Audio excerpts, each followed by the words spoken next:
जय श्री राम दोस्तों। 17 से 23 अगस्त के बीच आपका समय कैसा रहने वाला है, इस पे चर्चा करेंगे।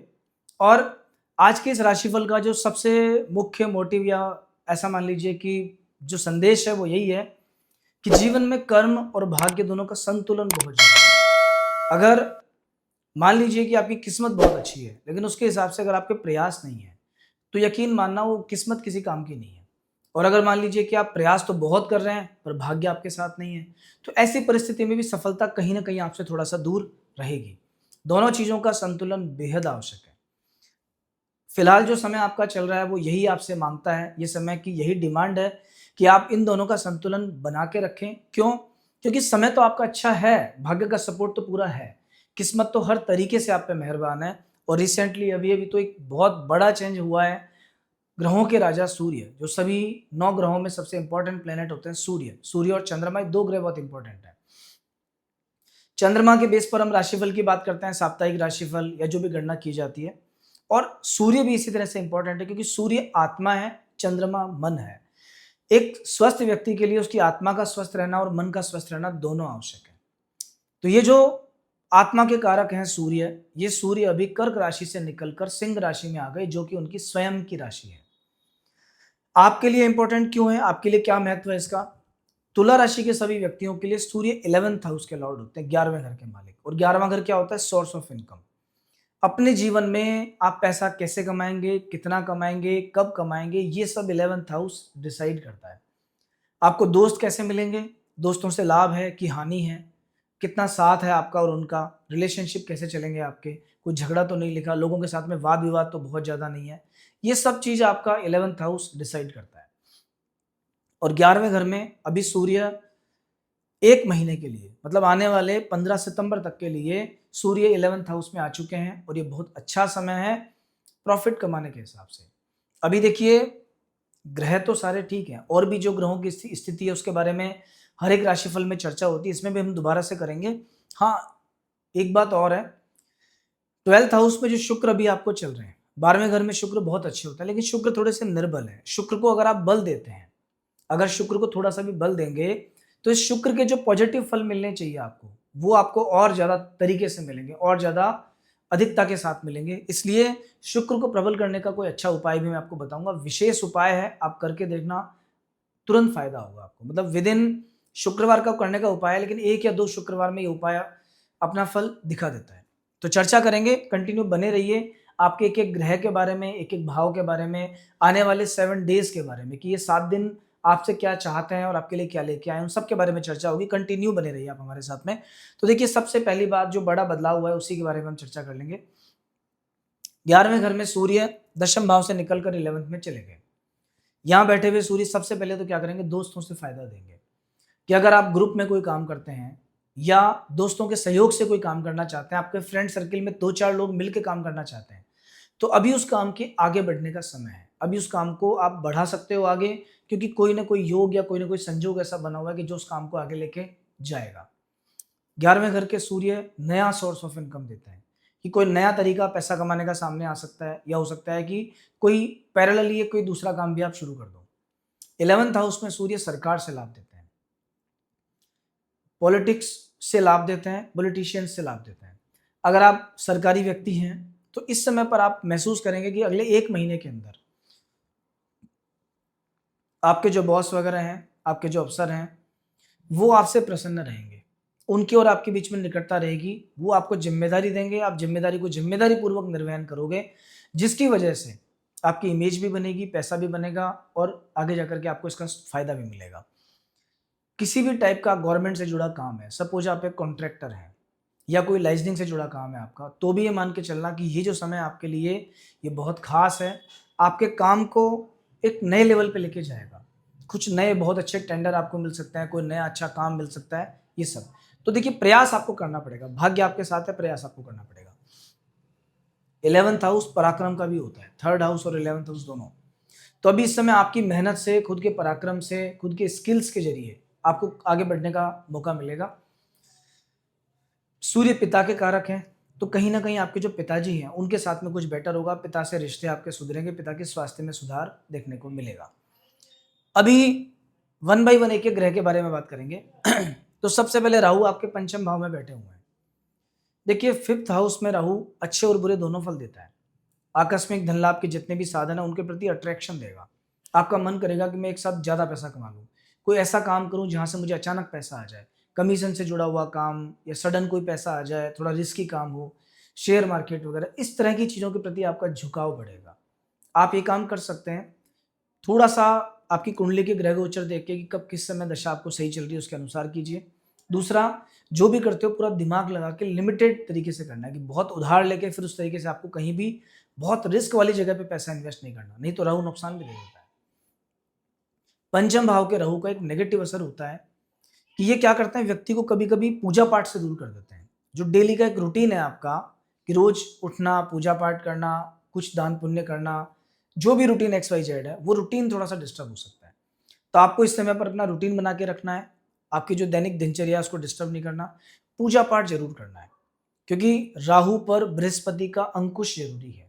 अगर राहु पर बृहस्पति का अंकुश होगा, तो राहु आपको टेक्नोलॉजी की तरफ लेके जाएँगे, इनोवेशन की तरफ लेके जाएँगे, कुछ क्रिएटिव चीज़ों की तरफ लेके जाएँगे।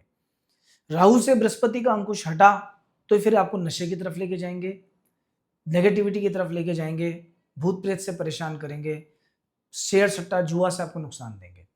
तो बृहस्पति के अंकुश का अर्थ है कि बुद्धि, ये जो दिमाग है आपका, इस दिमाग को आपको इस्तेमाल करना है और आपका जो आध्यात्मिक बल है, पूजा पाठ, थोड़ा पूजा पाठ करना है ताकि ईश्वर की कृपा आप पे रहे और राहु गलत तरफ आपको नहीं लेके जाए। दोस्तों, पंचम भाव के राहु पेट से संबंधित परेशानियां भी देते हैं। तो पेट की जितनी भी प्रॉब्लम्स है, गैस्ट्रिक ट्रबल, अपच, आंतों में दिक्कत, खाना पीना नहीं पचना, अल्सर, इन सब से बच के रहना। पेट में स्टोन वगैरह हो जाना, दर्द हो जाना बेवजह, इन सब चीज़ों से बच के रखना। खाने पीने पे विशेष ध्यान रखना, गलत चीज़ बिल्कुल मत खाना। यहाँ बैठे हुए राहु भाग्य पे, 11th पे और लग्न पे दृष्टि डालते हैं। तो थोड़ा सा आलस्य कम करना, क्योंकि लग्न पे राहु की दृष्टि के कारण व्यक्ति कभी-कभी या तो बहुत इगोइस्टिक हो जाता है, दूसरों को कुछ नहीं समझता, या फिर बहुत आलसी हो जाता है। ये 2 नेगेटिव चीज़ें, इनसे बच के रहना। 11वें घर पे दृष्टि के कारण अच्छे मित्र आपको मिलेंगे, कुछ नए लोग जुड़ेंगे, नए ग्रुप में काम होगा और वो बढ़िया रहेगा। भाग्य पे दृष्टि के कारण थोड़ा बहुत भाग्य में कुछ चीज़ें आपकी किस्मत में लेट होंगी, डिले होंगी, रुक-रुक के, अटक-अटक के होंगी, लेकिन घबराने की आवश्यकता इसलिए नहीं है क्योंकि भाग्य स्थान के मालिक है बृहस्पति, और बृहस्पति उच्च राशि में चल रहा है। तो मतलब किस्मत तो वैसे आपकी ठीक है, तो भाग्य बहुत परेशान आपको नहीं करने वाला है। षष्ठ भाव में शनि है, छठे घर का शनि शत्रुहंता योग बनाता है, रोग ऋण शत्रु से मुक्ति दिलवाता है। अनावश्यक खर्चे जरूर होते हैं कि बैठे बिठाए खर्चा आएगा, पैसा जोड़ने का प्रयास करोगे पर 12th हाउस इतना स्ट्रांग है कि पैसा जोड़ने नहीं देगा। तो थोड़ा सेविंग्स पे फोकस करो। पाँव से संबंधित जो भी परेशानियां, पैर में चोट, दर्द, पैर में प्रॉब्लम, चलने फिरने में दिक्कत, घुटनों की समस्या, इन सब से बच के रहना। शनि का 12वें घर पे दृष्टि करते ही कहीं ना कहीं पाँव की समस्या चालू हो जाती है। आपके 9th हाउस में मंगल है, सप्तमेश का भाग्य भवन में जाना मतलब पत्नी के भाग्य से लाभ। ये समय जीवन साथी के भाग्य से फायदा उठाने का है। कोई भी इन्वेस्टमेंट करना हो, कुछ नया काम करना हो, तो उनके नाम से करना। उनके नाम से करोगे तो आपको ज़्यादा प्रॉफिट देखने को मिलेगा। 9th हाउस के मंगल, हनुमान जी के किसी मंदिर में जाना, हनुमान जी की तरफ प्रेम या हनुमान जी की पूजा पाठ में रुचि होना, यह सब भी दिखाता है। अगर ऐसा कोई मौका मिलता है तो कीजिए, घर में कुछ सुंदरकांड पाठ या ऐसा कुछ करवा सकते हो, तो इस मंगल के बेनिफिट और ज़्यादा मिलने शुरू हो जाएंगे आपको। अब आता है आपका दशम भाव। अभी तुला राशि के सभी व्यक्तियों को 10वें घर में चल रहे हैं बृहस्पति, वो भी उच्च राशि के। हंस नामक राजयोग बनाए हुए हैं, बहुत प्रबल राजयोग है। इस राजयोग का बेनिफिट क्या है कि ये राजयोग करियर से तो फायदा देता ही देता है, ये आकस्मिक धन लाभ देता है कि नौकरी में सडन कोई ऐसा चेंज आता है कि जो आपने सोचा नहीं हो, अनएक्सपेक्टेड चेंज, अनएक्सपेक्टेड गेन का योग बनाता है। कभी किसी बहुत छोटे व्यक्ति को प्रमोट करके 1-2 सीढ़ी आगे पहुंचा दिया जाए, ये बृहस्पति की देन होता है। मैनेजमेंट बहुत अच्छा हो जाता है।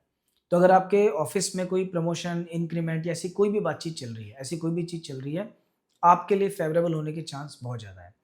इस समय पर आपका सजेशन हर व्यक्ति के लिए अच्छा है, क्योंकि वाणी स्थान पे भी बृहस्पति की दृष्टि है। आपका मैनेजमेंट इस समय बहुत अच्छा रहेगा। कोई भी काम मैनेज करना चाहोगे, बहुत आसानी से मैनेज कर लोगे। और दशम भाव के बृहस्पति की दृष्टि चतुर्थ भाव पे ही पड़ती है।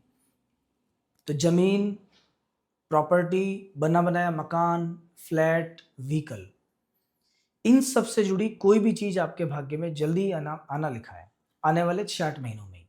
तो अगर ऐसा कुछ प्लान बन रहा है आपका, तो आप आगे बढ़ाओ प्लान को, क्योंकि किस्मत आपके साथ है। भाग्य आपके साथ है। जैसे मैंने स्टार्टिंग में कहा कि केवल भाग्य से कुछ नहीं है। रामचरितमानस में तो लिखा है कि कर्म प्रधान विश्व रचिता, कर्म सबसे इंपॉर्टेंट है। तो इसीलिए योग सब साथ देंगे। थोड़ा मेहनत करो, थोड़ा परिश्रम करो, थोड़ा पराक्रम करो। दशम भाव के बुध, दशम भाव में जब बुध विराजमान है बृहस्पति के साथ में, ये व्यक्ति को व्यापारी बनाते हैं। ऐसे व्यक्ति व्यापार से बहुत पैसा कमाते हैं। और एक और बात, दशम भाव में बुध और बृहस्पति मिलकर शिक्षक बनने का योग बनाते हैं। तो अगर आप कोई कोचिंग इंस्टीट्यूट चलाते हैं, टीचिंग से जुड़ा कोई काम है आपका, शिक्षा के क्षेत्र में कोई भी काम करते हो अगर आप, तो इस समय पर आपका भाग्य आपको बहुत सपोर्ट करेगा, आपके लिए बहुत फायदेमंद रहेगा। दशम भाव का बुध कमीशन बेस्ड काम भी देता है, कमीशन से फायदा। तो कोई भी कमीशन वाला काम आपको करने को मिले, भले ही वो कोई प्रॉपर्टी के लाइन में हो, मार्केटिंग में हो, कोई और प्रमोशन वाला काम हो किसी भी टाइप का, तो वो करना, करोगे तो उसका बेनिफिट दिखेगा आपको। 11th हाउस में सूर्य केतु दोनों बहुत बढ़िया है।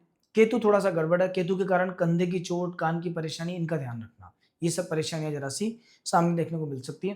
तो अब एक बार हम बात कर लेते हैं आने वाले 7 डेज की।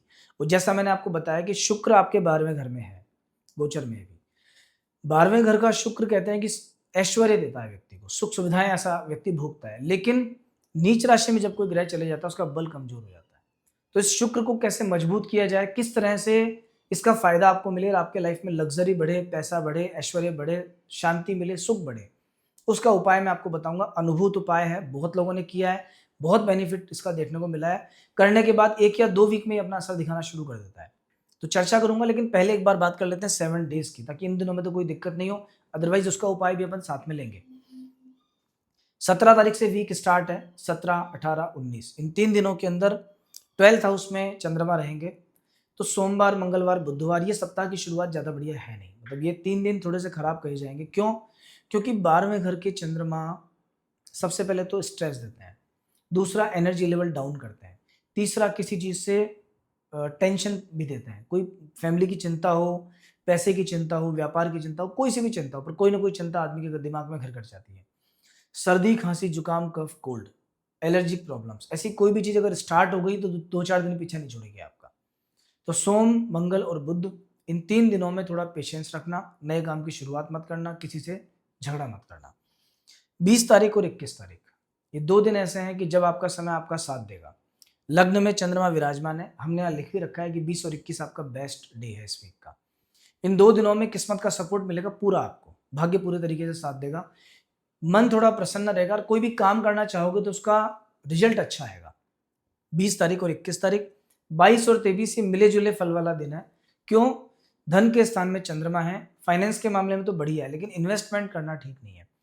दूसरा, वाणी के स्थान में चंद्रमा कभी कोई बातचीत से नुकसान पहुंचाते हैं, तो किसी से बात करते समय सेफ्टी रखना। ऐसा नहीं हो कि जल्दबाजी में कुछ गलत चीज आपके मुंह से निकल जाए और उसका नुकसान आपको भुगतना पड़े। बाकी ओवरऑल पूरा ये वीक अगर 2 दिन छोड़ दिए जाएं, 3 दिन छोड़ दिए जाएं, 17, 18, 19, तो बचे हुए जो डेज हैं आपके लिए वो बहुत अच्छे हैं। और इनमें भी जो सप्ताह की शुरुआत है, विशेष तौर पे 17 तारीख का दिन, वो थोड़ा सा आप शांति से निकालना। अब जैसा मैंने आपको बताया कि आपको उपाय की आवश्यकता है शुक्र की अभी, क्योंकि बाकी सब ग्रह तो बैलेंस है, लेकिन शुक्र 12वें घर में जरा से गड़बड़ है। तो दोस्तों, शुक्र का एक विशेष उपाय होता है, ये लाल किताब में भी लिखा है, ये और भी कई ग्रंथों में लिखा हुआ है कि अगर किसी भी व्यक्ति का शुक्र खराब है तो उसको 2 काम करने चाहिए। सबसे पहला, उसको प्रतिदिन या प्रत्येक शुक्रवार नहाते समय साबुन का प्रयोग नहीं करना चाहिए, दही से स्नान करना चाहिए। उसे पूरे शरीर पे दही लगाना चाहिए, बाद में साफ पानी से आप स्नान कर सकते हो। तो दही से स्नान करने से शुक्र के विशेष अच्छे फल मिलते हैं। इस उपाय में कुछ ऐसा है कि जैसे आप करोगे, इसके बाद आरोग्य के मामले में, प्रॉस्पेरिटी के मामले में और भाग्य के मामले में इमीडिएट कोई ना कोई अच्छा रिजल्ट आपको देखने को मिलेगा। दूसरा उपाय, ये शुक्र का परमानेंट उपाय है कि कोई भी एक ऐसा स्थान देखिए कि जहां पर पेड़ पौधे लगाए जा सकते हैं, और ऐसे किसी स्थान पर आप एक बरगद का पेड़ लगाओ। बरगद का जो पेड़ है, तो बरगद का एक पौधा आप वहां लगा दो। जैसे जैसे वो पौधा बढ़ेगा, और अगर मान लीजिए कि बाद में जाकर उस पर पक्षियों ने अपना बसेरा बना लिया, तो आपका शुक्र हमेशा के लिए ठीक होगा, आपका शुक्र हमेशा अच्छा रहेगा। जिसका शुक्र वीक होता है, उस व्यक्ति को दुर्गा सप्तशती का या दुर्गा कवच का पाठ जरूर करना चाहिए। ये पाठ उसके लिए विशेष लाभकारी होता है। तो दोस्तों, अगले सप्ताह फिर मिलना होगा, और अगर आपकी लाइफ में कोई भी समस्या चल रही है, और आप कुंडली का एनालिसिस करवाना चाहते हैं तो स्क्रीन पर नंबर आपके सामने है। बाकी अगर आप हमसे जुड़े रहना चाहते हैं, नेक्स्ट वीक ऐसा ही राशिफल देखना चाहते हैं, तो अभी चैनल को सब्सक्राइब कीजिए, फॉलो कीजिए। फिर हम दोबारा मिलेंगे नेक्स्ट वीक। नमस्कार।